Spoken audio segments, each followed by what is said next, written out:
For Trump, the only case where it now matters that he is a criminal defendant is in New York, where Trump's trial reached its inflection point today, as DA Bragg's team has just told the judge today that the DA's office has proven its case based on the evidence, and thus intoning the well-known phrase, quote, "Your Honor, the people rest."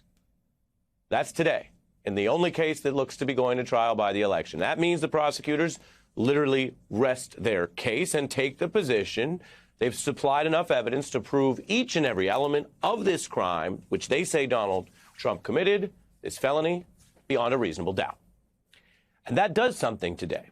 It hands control of the case, meaning the witnesses and requests to put in evidence and all of those things, back to the court, which can hear the defense's case unless the defense were to decline to mount one. And I could tell you tonight, we already know they are mounting one. So we are legally in the uncharted territory here. I told you about those other cases. They matter in various ways, and Donald Trump could clearly lose the election and go on to face trial in those cases. But in this unusual time, in this chapter of history that we're living through, the defense is now up after the prosecution has rested its case in the only case defendant Donald Trump faces by November. So we're approaching jury deliberation could start as soon as next week, and I could get into what we're counting with you, but prosecutors have finished their case now.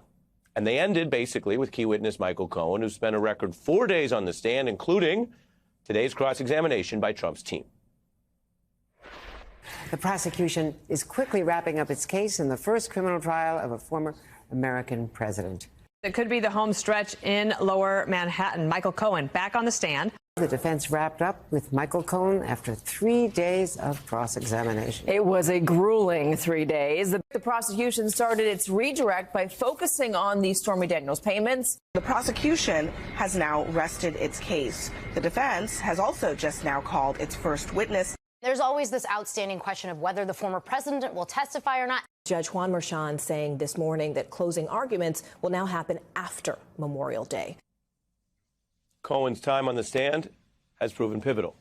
And it's clear both sides see it that way. They see him as pivotal and important. The Trump defense team's first witness was brought up to the stand today primarily to attack Michael Cohen further, which I'll get to in a moment. But Cohen's cross-examination continued to raise doubts about whether or not he's a credible witness. There were admissions that he stole, at least at one point, from the Trump organization. There's the way he's had to stress or admit that he has some kind of financial interest in this case, and being under oath, he confirmed, yes, he does, while also trying to show that a Trump conviction itself would not necessarily alter his current role or media activities as a commentator. Cohen arguing a hypothetical Trump acquittal would actually give him more to talk about in his various podcasts, media interviews, which, as we've mentioned, include on this and other news channels.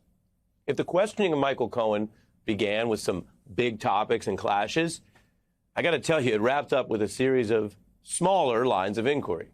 And we just don't know if this will ultimately confuse the jury or just downright bore them. But you can think about it like this. Did Cohen recently lie about the core facts of this case? Big question.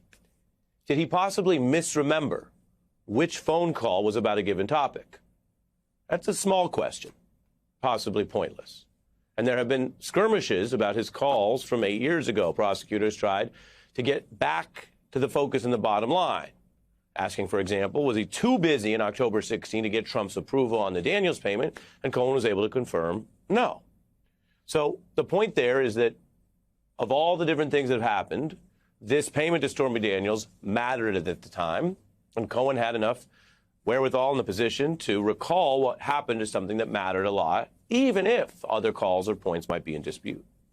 Now, Trump's defense team also had made some progress raising doubts about whether Cohen was truthful about recent testimony within the recent recollections he had, including about this call that he says proves up the case because he confirmed with Trump on the phone at a certain call that he'd made the payment. So prosecutors returned to that topic today. They got a picture into evidence showing Donald Trump with the very same bodyguard that Cohen identified on that call, which appears to back up Cohen's version of events, that he could have called that bodyguard about one topic and then also quickly talked to Trump by phone about the hush money. And this is the date in question, and there is the bodyguard who was called. So this is an example of why we've said you have to take it all over time. It's why the jury has been told by the judge not to try to draw conclusions a day at a time. And if you're watching us at home on the news, you can draw conclusions, but that's your choice as a citizen watching.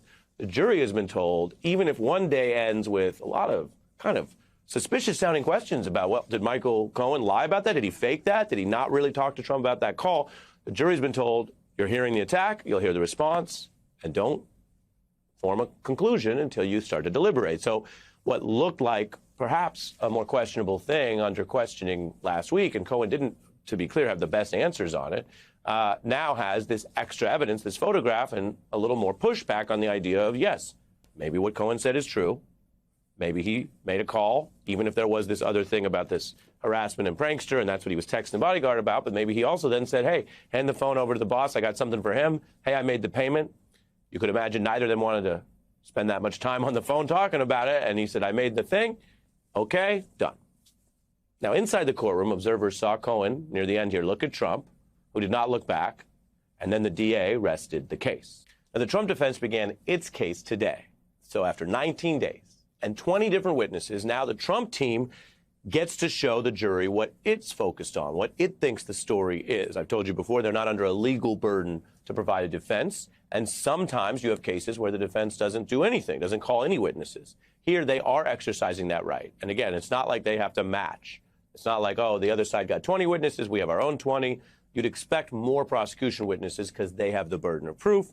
The defense is just bringing on who they think can add the context or the story they want to tell.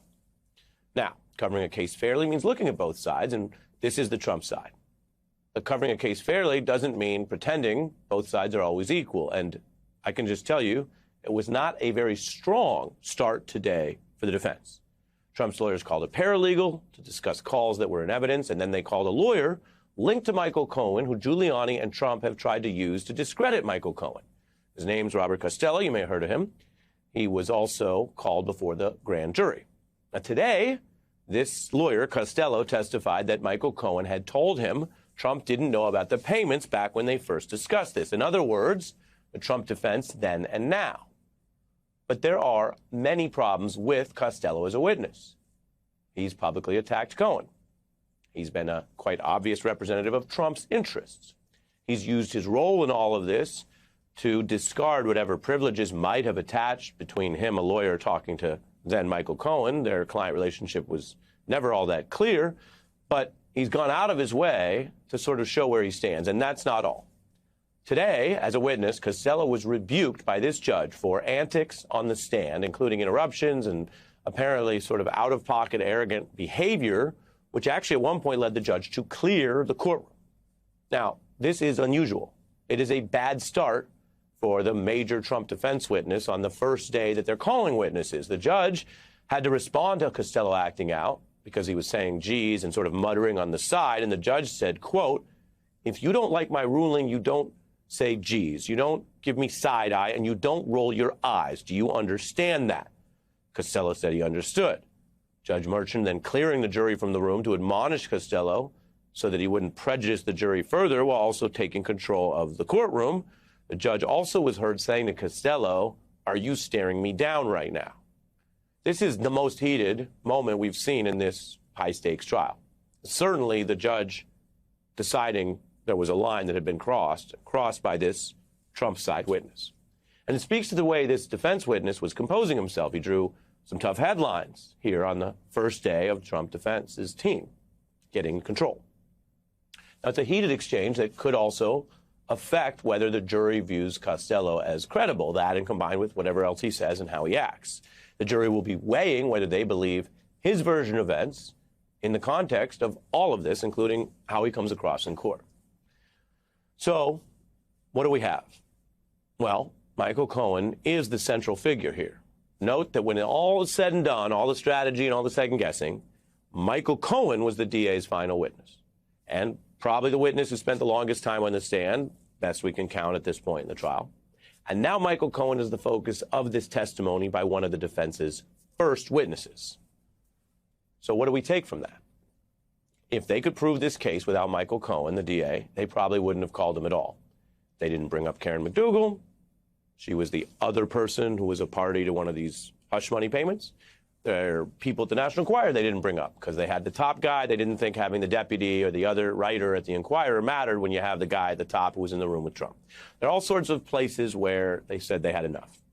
With the underlying transaction and Michael Cohen's knowledge of what he says was Donald Trump's intent at the time, which was clearly stated, clear campaign crime according to Cohen, they needed Cohen to prove that case. And here what we see is the defense is worried about that. It's not enough that they cross-examined Cohen and felt like they scored enough blows. They brought up Mr. Costello, who is, and I think it's fairly proven, a weaker witness than Mr. Cohen, whatever his problems are that I've told you about. But they brought up an even weaker witness here who caused more antics today. Why? Because the defense is still worried that they're going to believe Michael Cohen. And even if they think some negative things about him, like he's a crook, or he's a tax cheat, or he's a sometime liar, each of the things I just said, he's admitted to. Even if they think those things, they might still believe him on the core question of what happened in 16 and is he telling the truth about it now? And that is why Mr. Costello, warts and all, antics and all, admonishments and all, was hauled into court today to say in one more way, don't believe what Michael Cohen says Donald Trump did in that sordid election scandal of 2016.